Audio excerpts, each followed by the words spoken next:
అందరికీ నమస్కారం.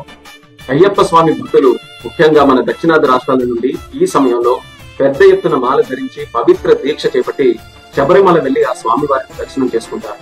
కిందటి సంవత్సరం కేంద్ర మంత్రిగా నేను బాధ్యతలు స్వీకరించిన తర్వాత విమానంలో ప్రయాణం చేసే అయ్యప్ప స్వామి భక్తుల సమస్యలు నా దృష్టికి వచ్చాయి. వెంటనే భక్తుల సౌకర్యార్థం మా సెక్యూరిటీ రూల్స్ లో మార్పులు చేసి విరుముడి నేరుగా తమతో పాటు తీసుకుని వెళ్లే విధానం, ఆ మార్పులు మేము తీసుకుని వచ్చాం.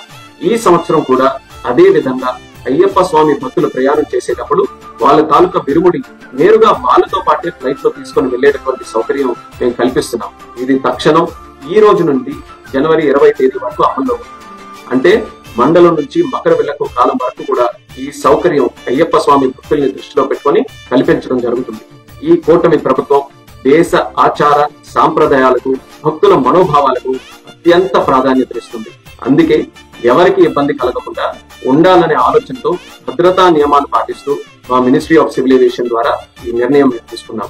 దీన్ని భక్తులందరూ కూడా సద్వినియోగం చేసుకుంటారని, మీ అయ్యప్ప స్వామి దీక్ష విజయవంతంగా జరగాలని, స్వామి తాలూకు ఆశీస్సులు పొంది అందరికీ కూడా మంచి జరగాలని ఈ సందర్భంగా కోరుకుంటున్నాను. నమస్కారం. ఓం స్వామియే శరణమయ్య.